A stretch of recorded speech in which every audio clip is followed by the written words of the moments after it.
tener la presencia de un experto en temas jurídicos, en términos también de comercio internacional.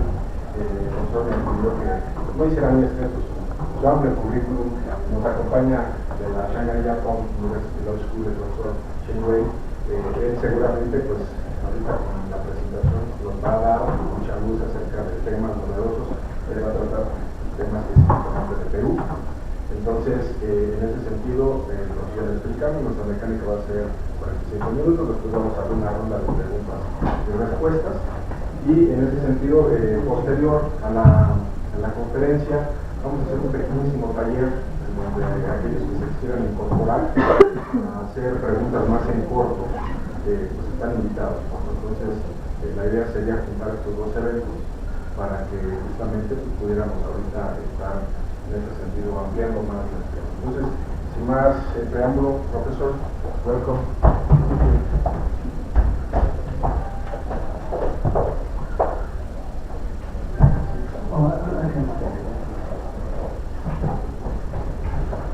Good morning. Thank you for coming. Thank you for the introduction, which I don't understand. I hope you didn't say too many things about too many bad things about me. But before I start, I'd like to briefly introduce my institution as well as the topic. Some of you probably have been to China, so you know Shanghai University pretty well. This is one of our top 4 or 5 universities in China, and it's also called the second oldest university in China in the modern educational sense. Our law school is relatively young. Just a couple of years ago, we celebrated our 10th anniversary. So our law school was doing pretty well in terms of official ranking, and we are one of the top 10 schools in China. This means a lot to us because in China in total we have more than 600 law schools, so top 10 means a lot. We are also one of few mainland China law schools which are included in the QS ranking top 100 law schools worldwide. In China, usually, some of you probably know this, civil law schools are not well recognized in the QS ranking. So we are, in that sense, we are also doing pretty well. Now, the title, the topic for today probably somehow is leading. Some of you may think, I come to the wrong place to talk about something, talk about a wrong topic. This actually is a topic given by the director of the Chinese studies center here. I think the case of Peru means there's sort of relevance to Mexico as well as to China in the BIT context. I will talk about the first ever Chinese BIT case involving Chinese BIT. That BIT happened to be the BIT between China and Peru. So that's the importance of this case. So this is a long list. I'm not going to finish all of them because of the indication on the time. In total, in this topic, I have more than 90 pages, 90 slides. So I'm not going to cover all of them in one of the topics. I come back to cover some of them. So I will talk about FDI trends and risks globally. I will talk about BIT and BIT practice. My assumption is most of our audience today probably know this pretty well, so I'm not going to go deeper on this. Then I move to China's BIT practice as a ground or as a foundation for further discussion. Then I move to the Jesús versus Peru case, in which China-Peru BIT was involved, in which this China-Peru BIT actually was the governing BIT for this case.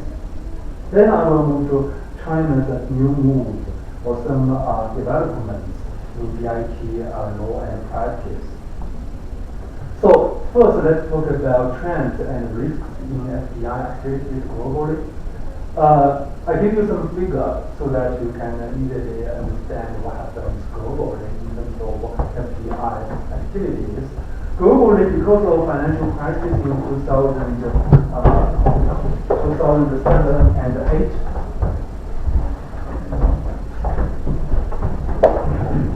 There's a huge drop of FDI in terms of volume. So the peak was 2007, then FDI, the value of volume of FDI dropped substantially in 2008, then 2009, then 2010. And it's probably very unlikely to see a full recovery in the past in the next several years. I think we can probably adjust the screen a bit because we're not able to see the bottom. Right? Oh, okay, sorry. Okay. So if you can see here in 2014, 2015, still the volume or value of FDI would be lower than the peak time in 2007. And there's a huge change in FDI globally. The change was now the FDI outbound investment contributed by developing and transitional economies will be more than the FDI contributed by developed countries. So this will be a substantial difference before and after the financial crisis. So here we have some figures by region, and this will be very interesting to tell you. The U.S. is still the number one wholesale economy in terms of attracting foreign direct investment. China is the second one. So if you combine China and Hong Kong, probably the total amount will be more than the U.S. Okay. Now this will be very interesting because historically we will think U.S., Japan, and other developed countries are very important because they contribute the most FDI. But as a matter of fact, in the financial crisis, China catch up quite a lot. In terms of its FDI outbound investment, China ranked the third one in 2012, right after the U.S. and Japan. But again, if you combine China and Hong Kong together, the total amount was more than Japan. So ranking will be the second, right after the U.S. Now this is to show some major transitional or developing countries like Brazil, China, India, Mexico, South Korea. You can see they all contribute substantially in terms of outbound investment in the past several years in the financial crisis period. Now, if we talk about inbound investment, if you are talking about how to help clients investing into some countries, then the concern will be political risk, economic crisis, policy change. But if you talk about attracting foreign investment in your own country, then the concern will be who is the major investor. Then who will be the major investor? Then their policy change, their policy landscape will be more important. So this shows you how the policy changed in the past several years in the financial crisis when different countries attract foreign investment. So we see a drop of liberalization or promotion policy. But in the same time, we see a rise of restrictions and regulations in the FDI sector. It makes sense if you look at the financial crisis because most countries will be tightening up their regulatory base in terms of attracting more investment. But it also makes sense if you think about the fact that more developing countries and emerging countries actually are contributing more investment into other countries. Then you understand why we are not talking about liberalization and promotion. Instead, we are talking about restriction and regulation. Okay. So GIT and GIT practice. Now, basically, there's a huge network of investment treaties or investment protection agreements So we have a various types of investment agreements or treaties. We have VIPs. Globally, we have more than 26,000 VIPs. We have probably 2 dozens of free trade agreements worldwide. Some countries like to sign economic partnership agreements instead of VIPs and free trade agreements.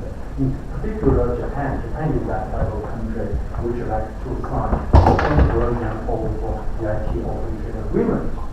And regional integration agreements are not that many. Only probably in North America we have NAFTA, and in some regimes, for example, ASEAN, we have an ASEAN investment agreement. But overall, we don't have many regional investment agreements. We don't have many multilateral agreements, except treaties on gas, dealing with a very specific topic in the investment activities. Now, this is a chart showing you the trends in investment treaty agreements. Overall, after 1984, there's a growth of investment agreements.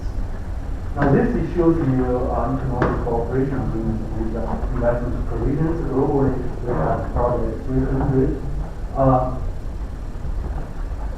Now, the purpose of BIP or bilateral investment treaty is to protect foreign investment and foreign investors. The reason is if there's any dispute between a foreign investor and a host state, then under the conventional public international law, the foreign investor needs to endorse local remedies, which means that the foreign investor can protect its rights based on local court system, litigation system. But then, in order to promote foreign investment, in order to protect foreign investors, the idea is we need to have a separate regime so that they can bring the dispute to the international institution or international court. Then the exhaustion of local remedies can be avoided. That's the whole idea of having this BIP regime. So in BIP arbitration or BIP regime, we always have 3 parties. We have a host state and a home state. For example, Chinese investor comes to Mexico, then the Mexico government decision, they can bring Mexico government to ISIS or to Washington Center for arbitration. So investor is always the foreign investor, host state is always the country which hosts foreign investment. Home state is like China, which treaty support. Now, globally now we have 26,000 VIPs. This is a trend. There's a huge growth after in the new century. And this is a very interesting chart. This is so-called top 10 signatories of VIPs up to 2010. You can see Germany is the top 1 country. Germany signed 136 VIPs. China is the second one. China signed 129 VIPs. Then you see more other countries. Now, based on this, you can draw a couple of conclusions. One conclusion is most VIPs probably were initiated by the developing countries, not developing countries. Why is that? Because they want to create VIP so that their investors can protect their rights and opportunities in developing countries when they move to developing countries. So that's the reason.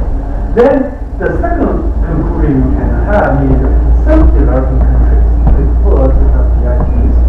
For example, China, Egypt, and probably South Korea. Why are these developing countries also active in signing VIPs? The reason is to give some signal to foreign investment community. They are respected for their respect for investment. That's why using VIP is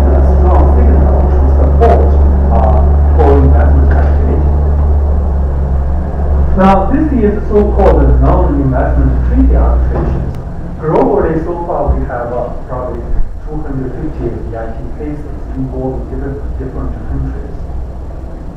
Now, this is another interesting chart, so-called the top 10 respondents in investment arbitration. Unfortunately, Argentina is the top 1 country which is frequently sued by foreign investors because it's a financial crisis in 2003, 2002. Then you have Mexico. Unfortunately, Mexico is the second frequently sued country in PIT arbitration. But the main reason is not because of financial crisis, because of NAFTA. Canadian and American investors frequently rely on NAFTA for rights protection, for investment protection. And NAFTA has a section or chapter on investment protection. Then Canadian and American investors can bring Mexican government to Washington Center for arbitration. And very interestingly, in this chart, you don't see China. Okay. Why is that very puzzling or interesting? Because on the one hand, China signed more than 120 EITs, right? So theoretically, any foreign investor who's not happy with the Chinese government can easily bring the Chinese government to Washington Center for arbitration, right? So that's something you can easily anticipate. On the other hand, you always heard about bad news coverage about Chinese government in terms of rights protection, investment protection, and or human rights violations, and so on and so forth. Then your assumption is Chinese government will be very likely to be sued by foreign investors, right? Whenever they are unhappy with the Chinese government, they can bring the case to the Washington Center. And on the other hand, we have such a large number of EITs. But this didn't happen. So that will be very puzzling to hear, right? Why this didn't happen in the past 2 or 3 decades. So I will come back to this point. Okay. US, Canada are also very interesting countries to study in this chart. Why they are always, or they are often targeted by foreign investors. Now, the logic is that they should not be sued or brought by the foreign investors that frequently, because they are able to provide a rule of law, right? Court system for rights protection, for compensation, so on and so forth. Then the question is why Canada, the US, these countries usually have very strong rule of law or good infrastructure for rights protection. Why foreign investors still have strong preference to do that? So the answer is that these countries are relatively rich, so they are able to provide more compensation. That's why foreign investors are more willing to arbitrate their disputes with the US and Canadian governments. Now this is the respondent states by region. Again, we have to take Argentina away from the region and put it as a separate category because it involves more than 2,000 or EIT cases already. So it's a major target for the EIT arbitration. Then you can see Eastern and Central European countries are often targeted for the EIT arbitration. But if you look at the Asia countries, right, they are not involved in the EIT cases that often. Okay. So this is to show globally we see a large number of EIT cases, but at the same time we don't see many Asian countries involved in the EIT arbitration. Okay. So why is that? That will be another interesting question for research, right? Why Asian countries are not involved in the EIT arbitration cases that often, but at the same time they signed a large number of EITs. So then, to recap, so far we have close to 250 issued cases involving various countries, and we have 100 cases under unsecured arbitration rules. we have probably 20 cases with the Stockholm Chamber of Commerce. Stockholm is a very neutral, impartial venue for BIT arbitration. And we have various cases with ICC, Herzog, so on and so forth. Okay. So we skip this, then let's move to China. Okay. So we have several interesting questions to ask. The first one is China a very important BIT player in the world? Why is that? Because up to date China signed 129 BITs, right? It's a number one country right after Germany. And China also is in a process of signing more and more free trade agreements. And this is actually something China and Mexico want to achieve in the near future. They want to sign a free trade agreement with Mexico as well. So China signed ASEAN investment agreement. China and signed other investment instruments with various countries and regional institutions. So the question is, why is China actively concluding BITs? Why is that? What's the purpose? So based on what I said, there are probably two possibilities. One is if China is a developing country, then signing a BIT, signing more and more BITs is to attract foreign investors, right? So that can give foreign investors or foreign investment community more comfort for more investment into China, because China lacks a road or infrastructure, so on and so forth. So probably that can explain why China signed BITs and free trade agreements. But the question is, again, if that's the case, why we don't see many BIT cases involving China, right? So that will be a very interesting perspective to look at China. So far, there's no single case brought by any foreign investor against China to Italy. So why? And there are two sorts of arguments. One line of thought is offered by Chinese scholars, saying our rule of law is actually not that bad. Our legal system is functioning pretty well. That's why we don't see many BIT arbitration cases. Otherwise, foreign investors will already sue Chinese government for violation of rights protection and so on and so forth. Right? So this is offered by Chinese scholars.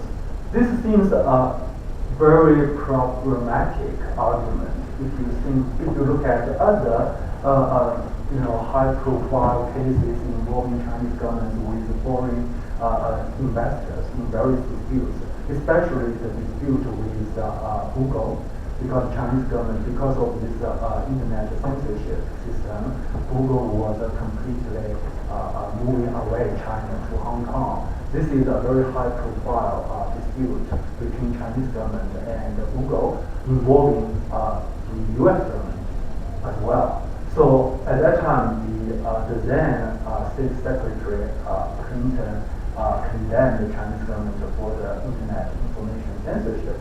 So if you look at these high-profile cases involving Chinese government and foreign investors, you will think probably this line of argument is not well established. Then the other line of argument is offered by Western scholars, saying the reason for very few BIT cases involving Chinese government is really about Chinese BIT itself.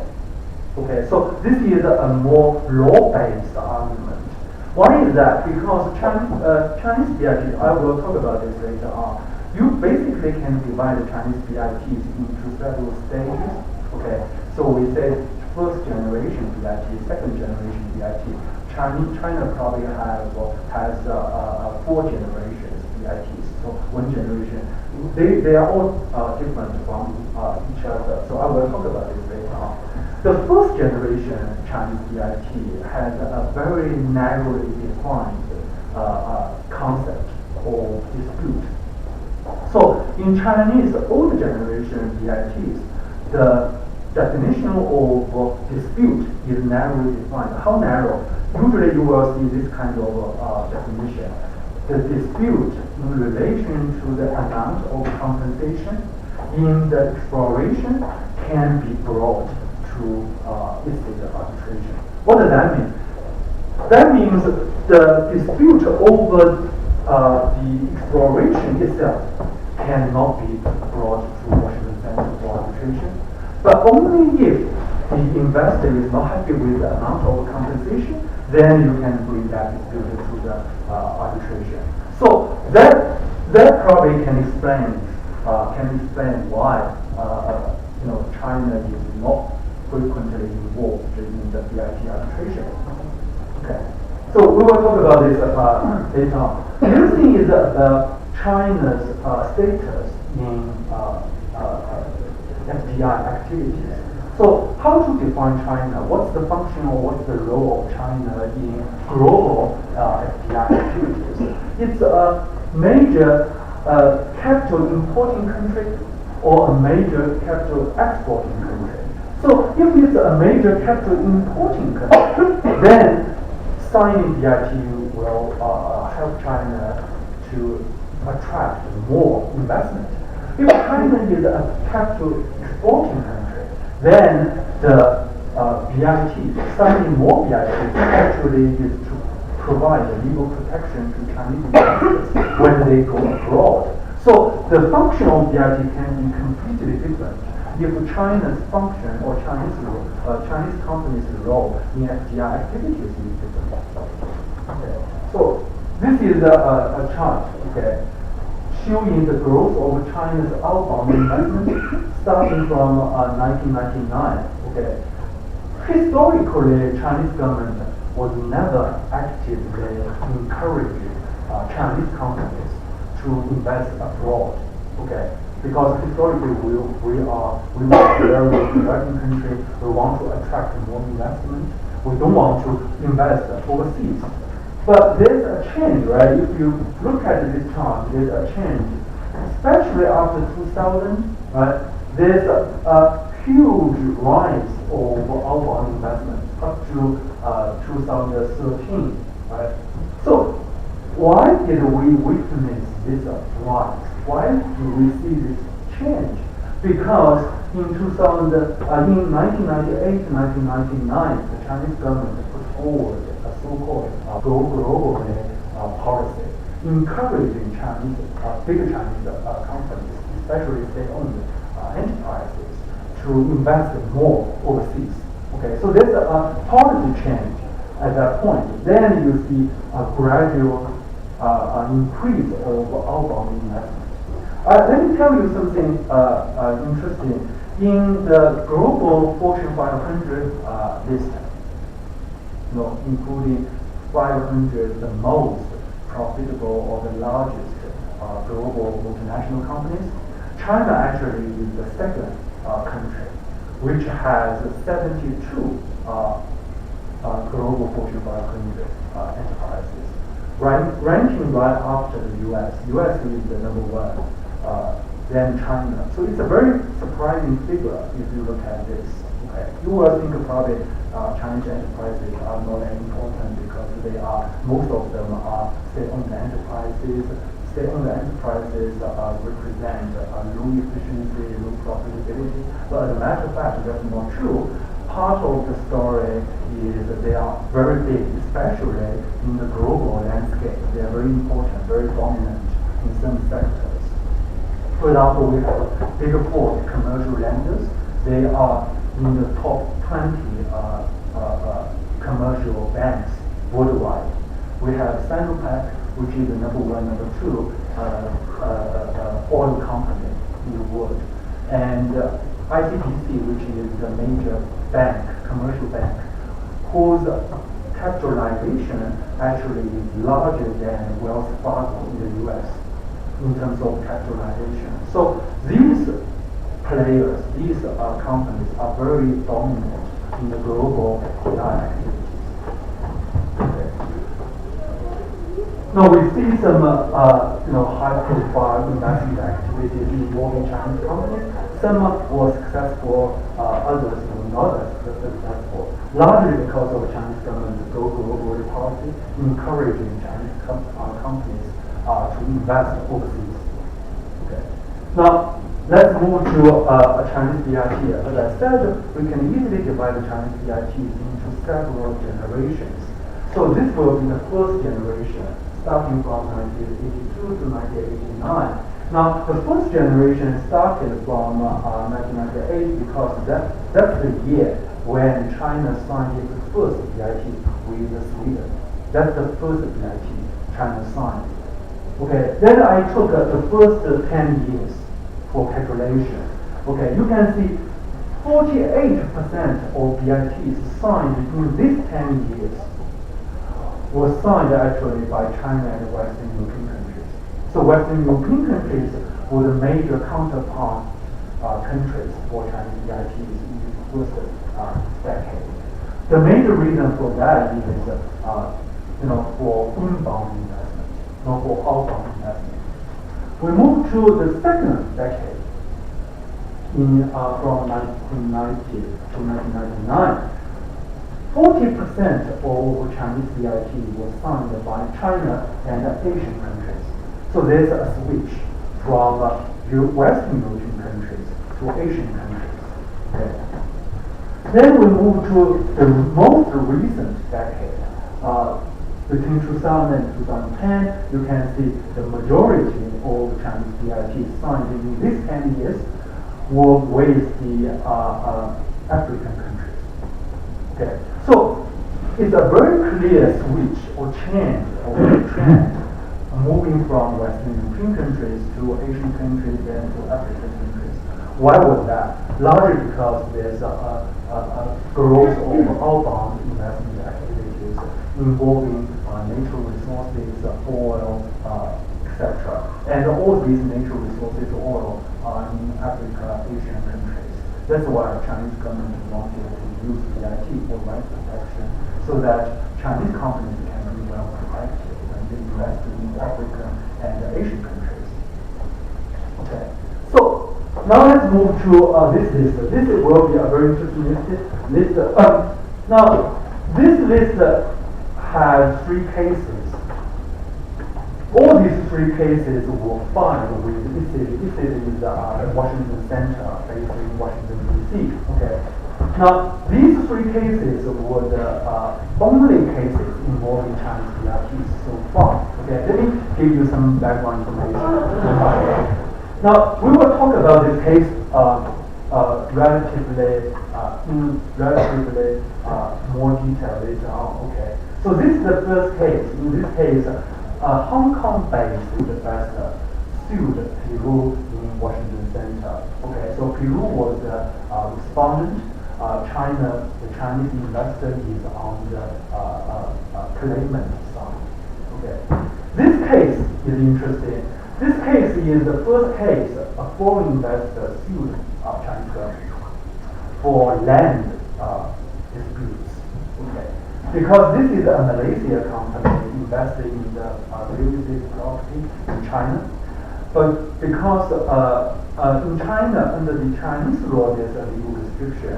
If the investor failed to put money into the project for 2 years, the government can take back the land. And this Malaysian investor, failed to put money into that project, then the Chinese government took back the land. That's a dispute.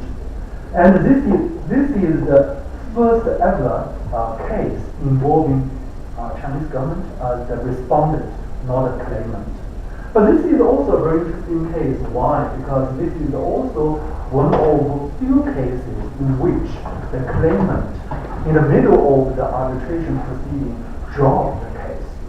So this Malaysian investor, in the middle of the arbitration proceeding, dropped the case, withdraw its claim. This was very unusual in Washington Center, in ICSIC arbitration.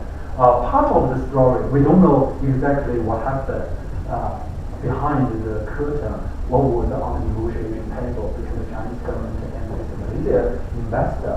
Part of the story was the Chinese government successfully persuaded this Malaysian company to drop the fund. This was very unusual again in Washington Center's history in the past 5 decades. This is another case involving China, but again, the Chinese company sued Belgium. Belgium is a developed country, right? Typical developed country. Now this case, Magna is one of 2 the largest insurance company in China.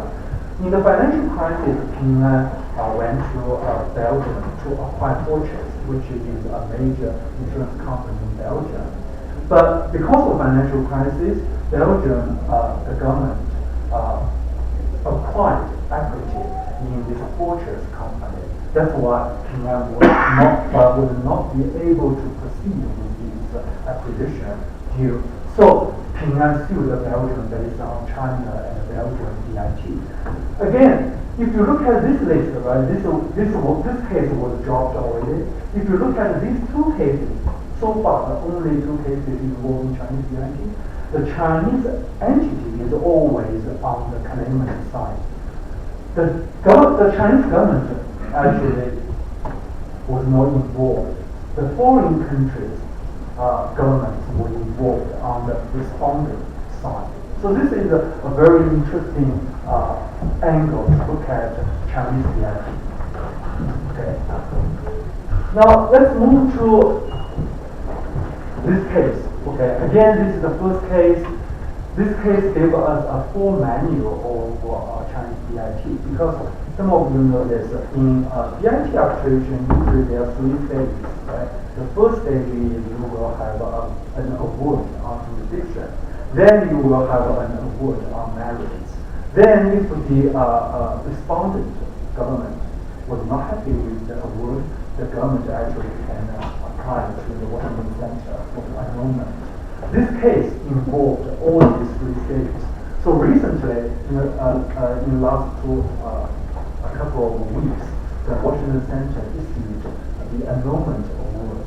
So this case gave us a full manual of Chinese DIT. I'm not able to cover all perspectives of this case, but I only give you some interesting perspectives of this case. First, let's try to understand the significance of this case. Why is that so important? It's not because Peru was involved. It's really because it's the first ever case involving Chinese DIT. As I said in the beginning, China signed more than 129 DITs. On the other hand, Chinese government was rarely involved in the DIT arbitration.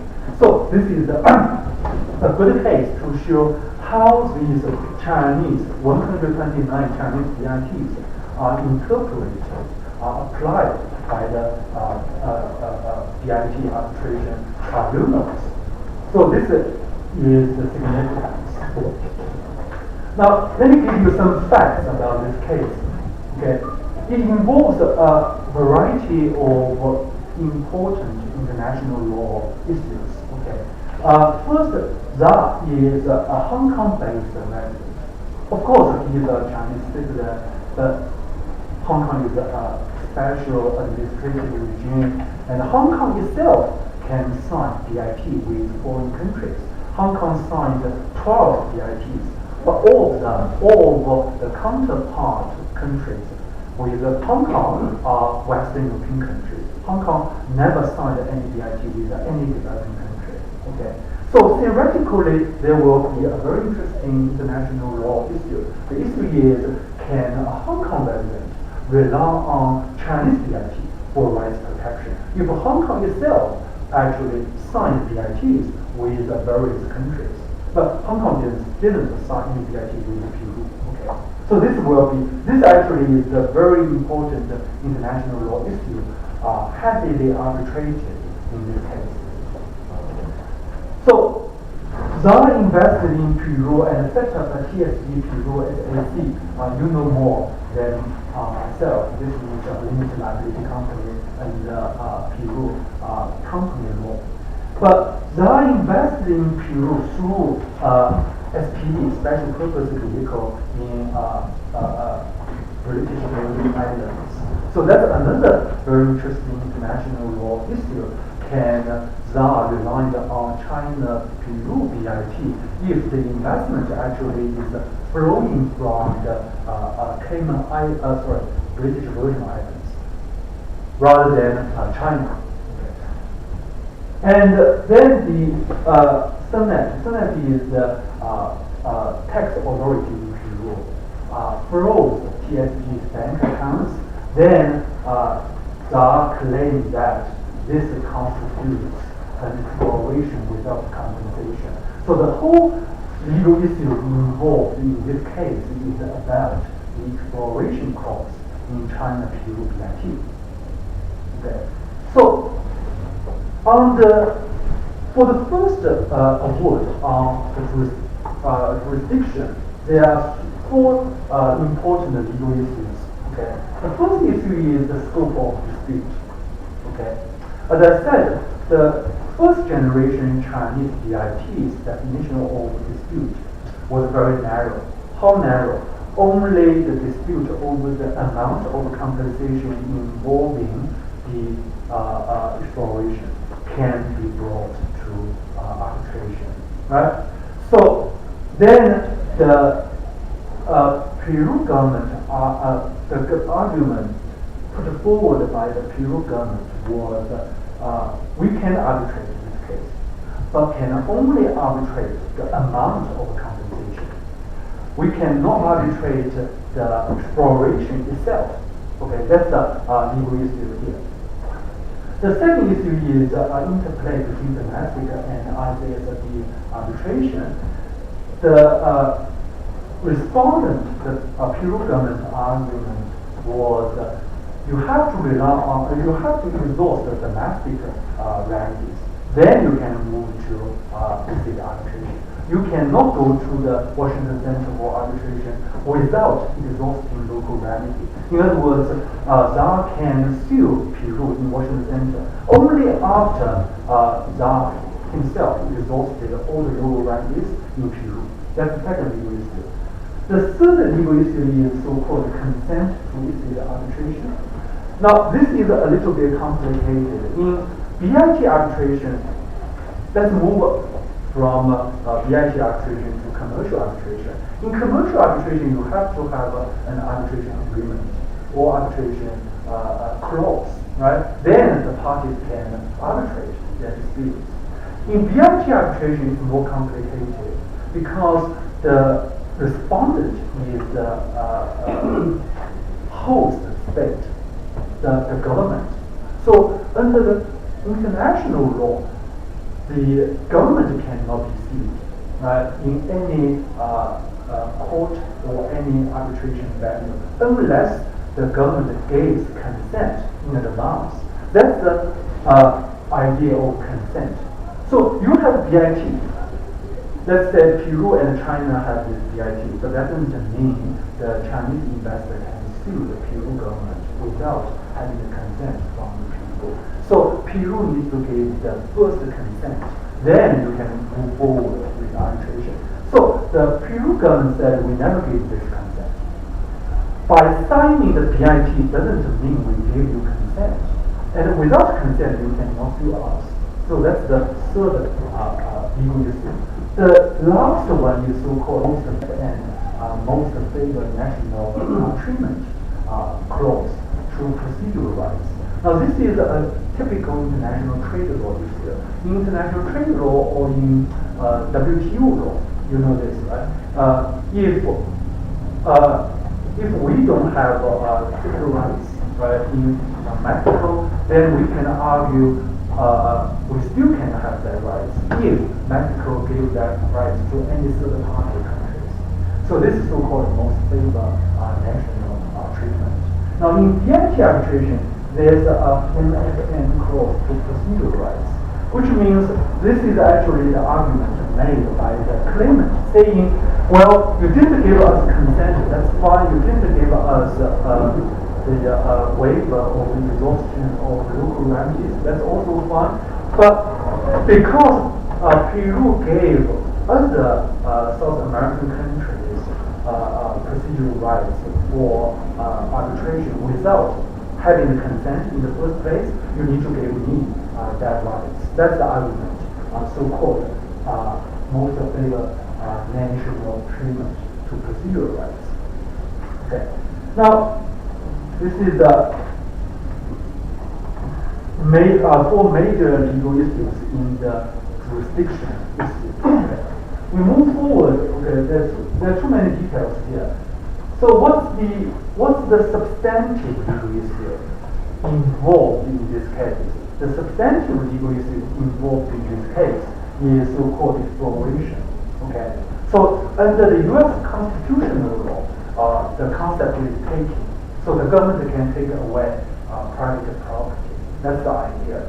So in international law, the concept is exploration. Okay. I don't know what equivalent concept you have in your constitutional law, but the modern international law recognizes exploration, allows the government to explore property, private property, on the condition that exploration serves public interest, comply with the procedural rights, and give due and proper compensation. As long as these conditions are satisfied, the government can take away private property. So this is here, right? Unless the following conditions are met for the public interest under domestic legal procedures without discrimination against compensation. As long as these four conditions are satisfied, the government can take away, can explore assets or property. That's legal exploration. But as I said, in this case, this investor said the tax authorities freezing of its banking account constitutes indirect exploration. Okay. Now, BIT usually do not define exploration. Okay. As I said, that's the typical way of interpreting exploration in BIT, in Chinese BIT, in US BIT, in Canadian BIT. There's no huge difference. The way to define BIT actually is to list these four conditions instead of giving a definition. So the lack of a uniform definition is the greatest source of trouble in international law as well as in BIT arbitration. Now, in deciding this case, the tribunal looked at two parts. One is the effect of the measures. The second one is the severity of the effects. To see whether there's a huge drop of the monetary value of the investment or of the assets. If yes, then that's indirect exploration. Then the government needs to compensate. Okay. So these are some of the arguments made by the Peru government. For example, evidentiary requirement, right, of correlation between a measure and subsequent damage. Impact is determined by the facts. The anti-jurisprudence problem with the tribunal's approach in this case. So all these arguments are very technical, very law-based, and precedence-based arguments. Okay. So we skip this. Okay. So importance of this case, again, first China BIT case, critical issue yet tested. This is the first case involving Chinese BIT. This is also the first case to see how Chinese BIT standards or principles or elements are applied by the BIT arbitration tribunal. And so there's another interesting angle we probably can look at this case, so-called international law's influence on domestic law in practice. So again, back to my previous comments, China's BITs can easily be divided into several generations, right?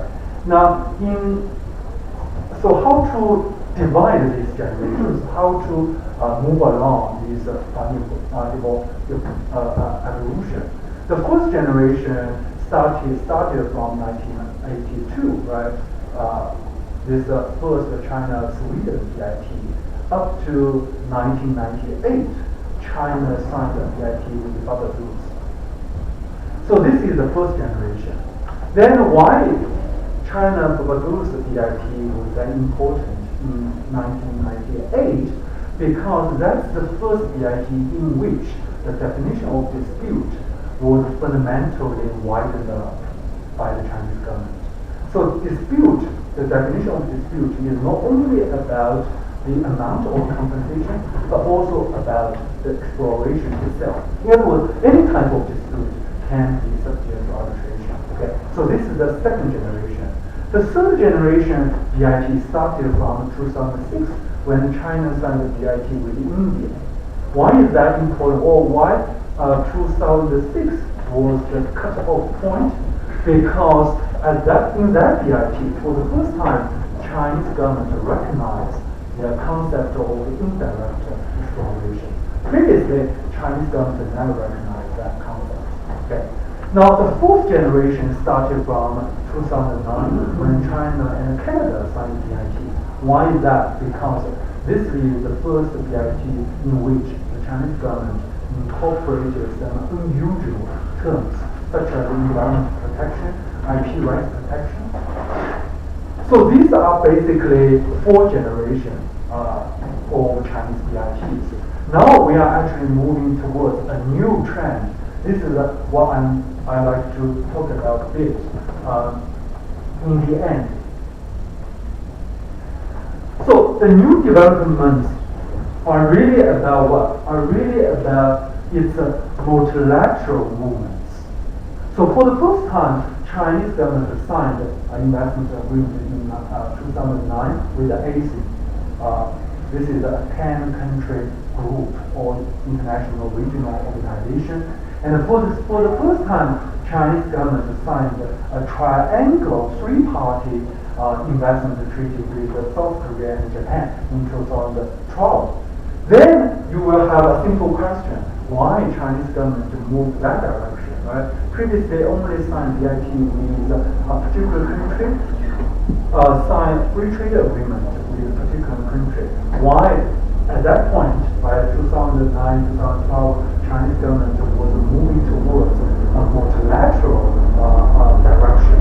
The reason is really about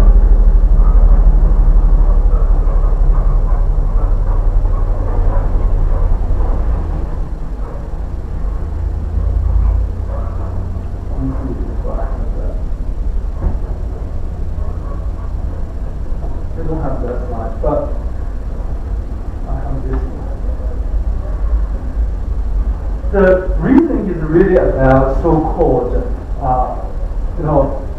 status quo of global investment legal framework. Unlike WTO, we have a big umbrella on top, right? Everything is under WTO regime, under WTO framework. But in investment regime, we don't have that umbrella. WTO doesn't work for rights protection, investment protection. Instead, we have this massive landscape. This massive landscape involving 2,600 BITs, 300 economic cooperation agreements, so on and so forth. So the trend is how to move towards a multilateral framework in which we can have a WTO similar type of framework for investment protection. That's why China is in that process of moving towards that direction.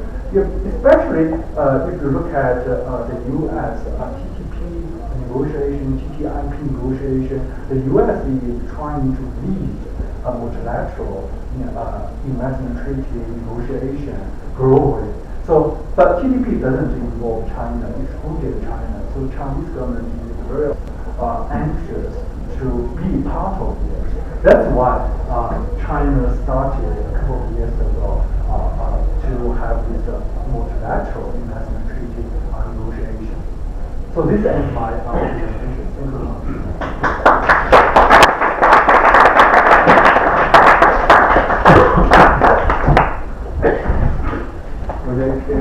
Vamos a ver una ronda de preguntas y respuestas. Quien quiera participar, les pedimos si se presentan para que el profesor los conozca y los conozca.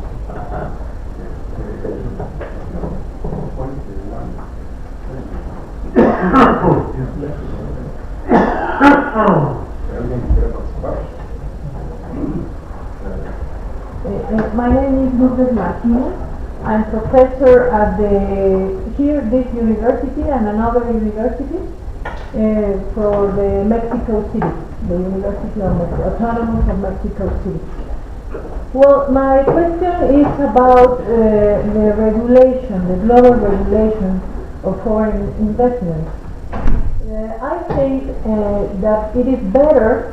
I know that for developed countries, it is very interesting to have a divided, fragmented legal framework over the world. But in the case of developing countries, I think it is better to have a global investment legal framework for all the countries.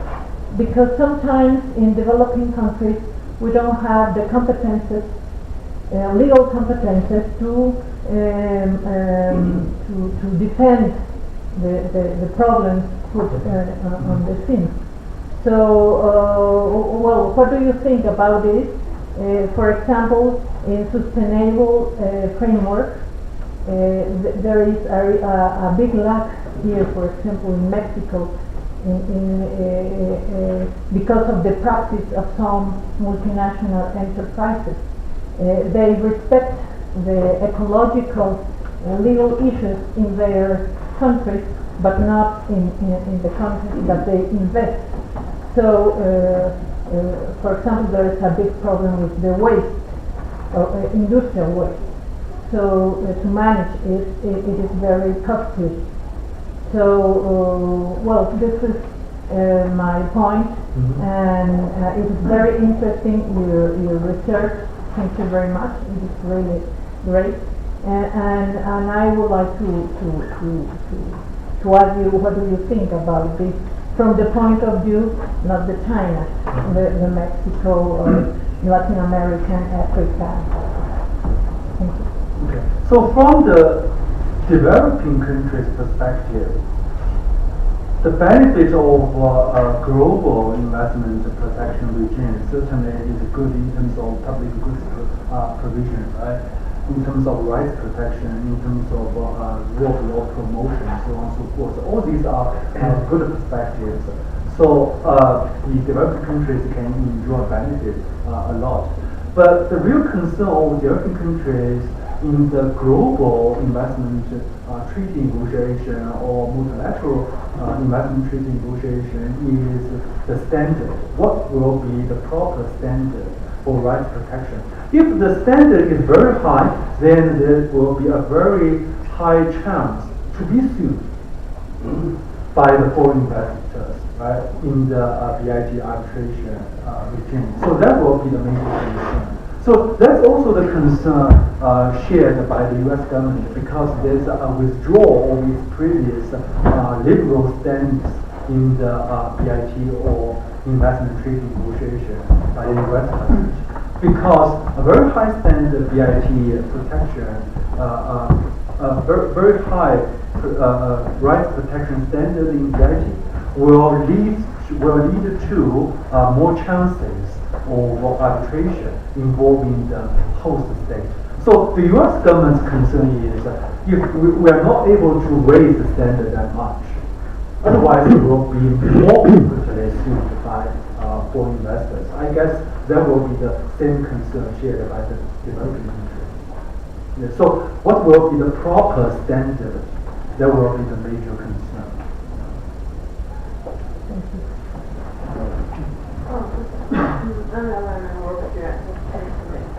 My question is, you showed us, well, part of the modern history of FDI of China, especially in Europe, then Asia, and Africa.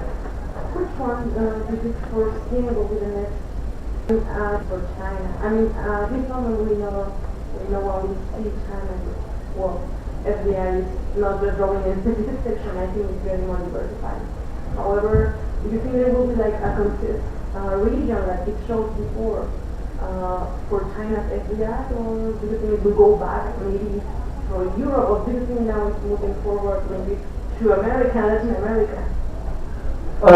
I don't see a consistent trend for Chinese enterprises investment overseas. My observation is they go wherever they can get natural resources, oil, minerals, etc. The other thing is they basically two trends. One trend is they go to developing countries for raw materials. The other trend is they go develop countries for good target companies. So these are two trends I can observe. I can't predict what will happen in the next round of FDI. ¿Se presenta, por favor? Sí, como Para que el profesor nos conozca. Sí, Joaquín Vite, the Law Faculty, Integration Economic Law, here in UNAM. But I wonder, it's very remarkable to speak talk about it. It's very deep. There is an issue in economic international law, which Mexico has got some cases, especially over time ago. It is a very, very interesting your opinion about this and this kind of agreements in what it calls sovereignty immunity. The sovereign immunity is very interesting. Of course, I want to hear you because there is a lot. Yeah, I agree. This is a very interesting topic. This actually is a very large topic. Most countries probably will adopt the so-called restrictive immunity principle, but Chinese government made it 100% clear in the Congo case a couple of years ago. We only adopt or we only apply absolute immunity principle. So that's a full stop, no argument in the Congo That's case. it. The central government, through the National People's Congress, gave the opinion letter to the Hong Kong Supreme Court. That's the stance taken by the Chinese government. Absolute immunity principle. Jaime Berzana, student of Master in Economics here, the question is somewhere in an aspect.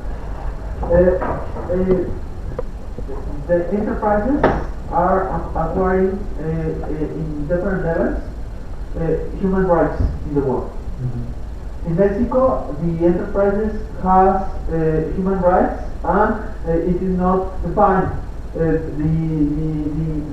level of these rights. The question is in this area. Can or there is some evidence some enterprise has taken apart not the dispute not in the area of investment or global investment on the DITs. They have aparted from that to a human right of the enterprise and have taken to the Supreme Court in the Haya the case. I don't know. The concept could be in Mexico could be pro person or in favor of the person. Discrimination, for example, you can I don't know jump to the global investment and to say I am being discriminated like a person. The person is the enterprise in that case.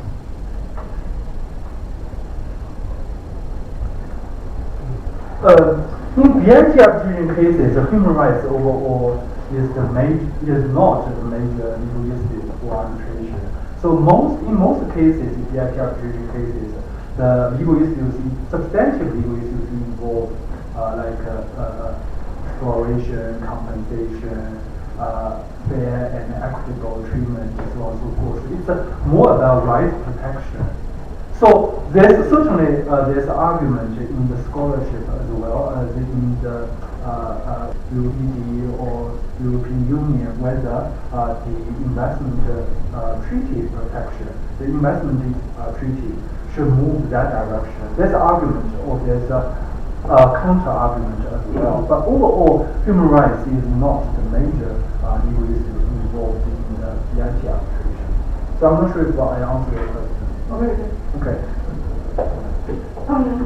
Good morning. My name is Betty Juarez. I'm a law student here and PhD law student. It's not so related about investment, but about Chinese legal system. Okay. Last October, in the fourth plenary session of the 18th Party Congress, the party agreed on supporting the socialist rule of law. So my question is, do you think China can continue to develop their own version of legal modernity, or do you think that eventually China will have to adjust its rule of law model to these Western demands of, for example, to give up on the principle of party leadership and to construct an independent judiciary? My feeling, this is a very big topic. Actually, beyond my capability, I'm not constitutional law professor. My sense is it's not the intention of the Chinese government to move away its socialist rule of law system. So the whole point of this plan in late last year was to strengthen the socialist rule of law, to improve its systemic framework instead of moving away from its current status. That's my understanding. Okay, so China will continue on. Correct. That's my their own information. way. At least it's not a ruling party's intention to change that status quo. I am Teresa Gutierrez from the Economic Research Institute. I have a project about the same subject, not about China more general, but I would like to ask you something about this prospect of global investment data framework. Finally, when you observe things one by one in each country, particularly in developing countries, you can see that in fact the more and more the countries try to have its own version of BIT. So I don't think that this kind of a proposal maybe could work for some countries in Asia. But for example, in my experience in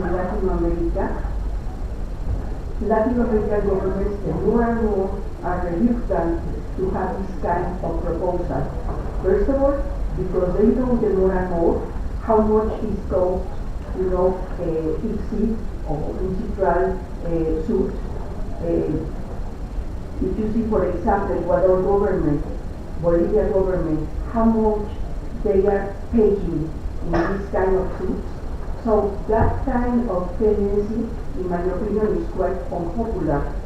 But something more, when you see the discussion right now between, for example, Germany about this subject in its own European framework, you can see how much that proposal is unpopular. So I think the tendency will be to sign more VIPs, that is possible. But when you see, for example, the case of Argentina, it's quite interesting because you see that Argentina is making procedures, legal procedures about it. You talk about Canada. If I understood, Canada has a deal with China. Okay, but I remember that Canada introduced many small and important laws before to sign with China. So only, maybe the Asian countries can sign a little bit blind, and I don't know. But in the case of Latin America, I insist that more and more the governments are taking into consideration many things, because finally when you see that the mining, for example, the Chinese investment in mining is the more and more important in Latin America, oil. So we are not ready to have a suit 3 months later that we sign a deal with China. I agree with you. There's a group of scholars arguing against having a global investment legal framework. I totally agree with you. The argument put forward by them is there's no such need because the BIP's 2600 BIP's globally work are functionally well. Besides, in the economics terminology, there's a concept so-called network effect. Basically, all the major terms in these BIPs share the similarity. So there's no need for a global framework to unify all the terms. So I agree with you, there's such an argument, academic argument against global legal framework. But in practice or in reality, some major countries or international institutions like to move forward towards multilateral framework. In particular, the US, EU, China, and other countries. If you look at this from a global angle, right, then you can see China negotiating BIP, right? US, Europe is negotiating TTIP, and the US is leading the negotiation for TPP in Asia Pacific region. So if all of them are reached in the end, then they will change the global landscape for investment protection. So what I'm trying to say is, I agree with you. I appreciate that kind of argument, recognizing the effectiveness or efficacy of BIPs for international investment treaty or for foreign direct investment protection. But in reality, there's a very departing trend moving towards another direction. So in the end, we will see what will happen in reality, right? If these 3 major BIPs, TTP, TTIP, US-China BIP, are all successful in the end, they will change the landscape. Good morning, my name is Fernando Diaga. I'm a professor at this University Law School. My question is, between Mexico and China, to your knowledge, is there a BIP that is in place? In 2008. We signed the BIP in 2008. Yes. What is the current status of that? We signed already. BIP. We are trying to, I cannot say on behalf of the Mexico government, but the Chinese government is trying to have a free trade agreement with Mexico. But that negotiation was stalled for a while because of the local arguments or dissent in Mexico. That's my understanding. We have strong reasons to move forward.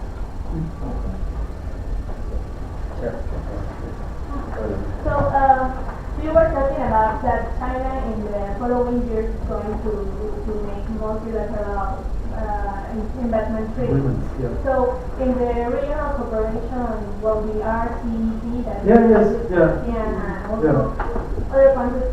So finally China is going to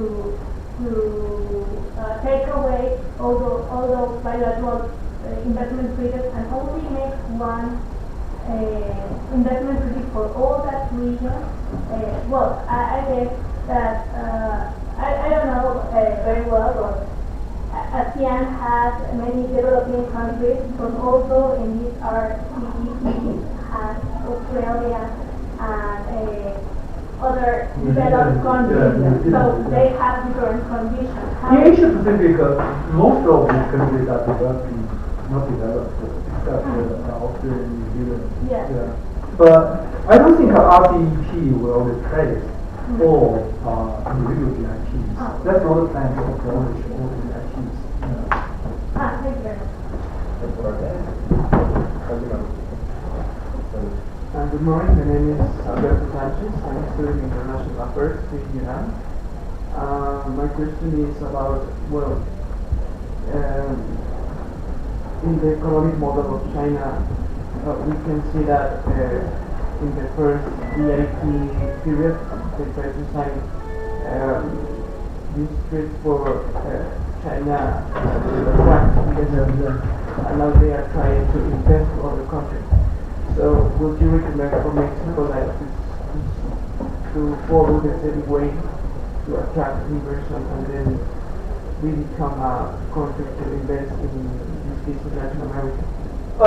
That depends on how an individual developing country or transitional economy grows economically, right?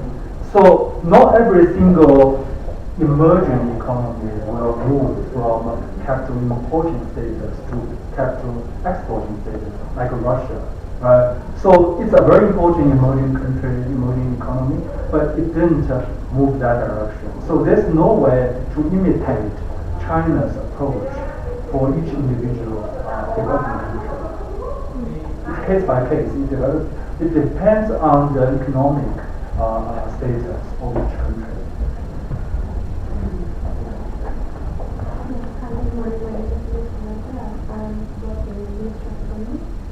And I would like to know, related to the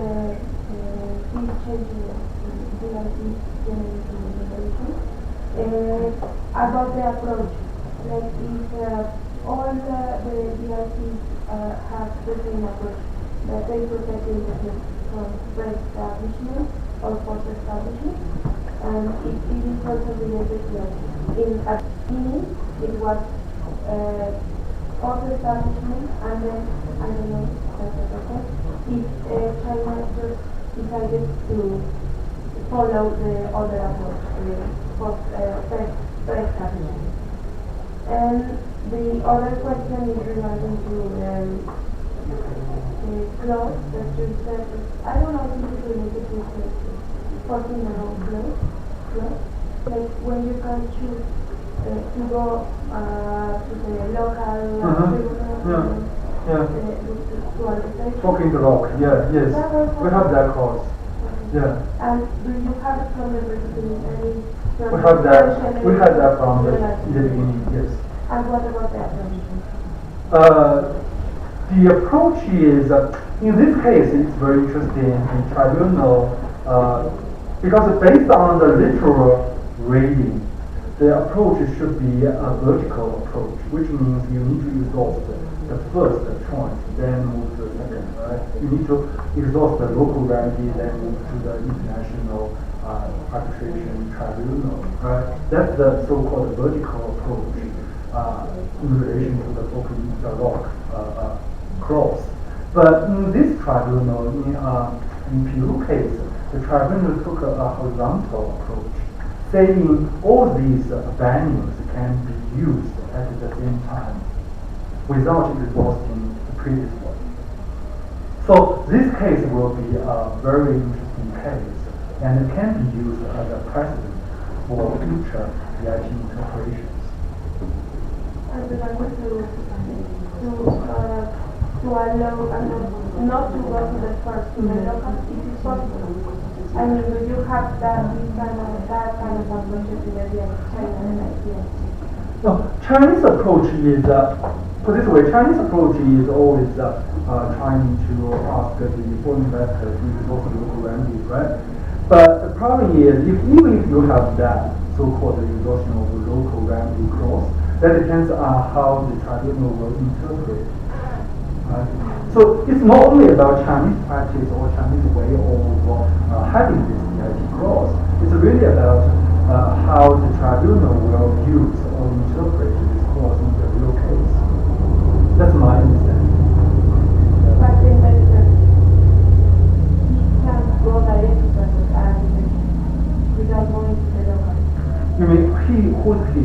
The investor. Investor. Based on the literal reading, the investor needs to go to the court first to sue the Chinese government in the administrative law, under the administrative law.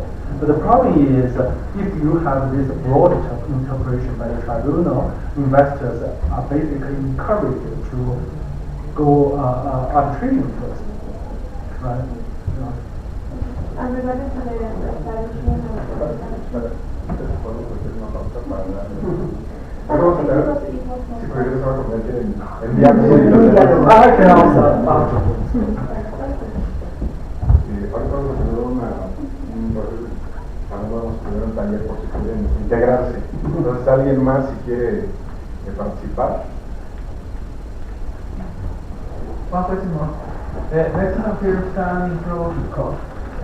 Mexican firms can improve the situation like recipients of the new and high technology enterprise policy in China with a new agreement, or it can be modified with an agreement and indefinite agreement. This China-Mexico PIT signed in 2008 has quite little relevance to high-tech investment. It's more about investment protection, like creating a dispute settlement mechanism for all investors when they have disputes with the government. So it has little relevance to high-tech investment. I'm not sure if I answered the question. Okay. Bien, pues no sé si alguien quiere preguntar algo más, no para despedir. Doctor,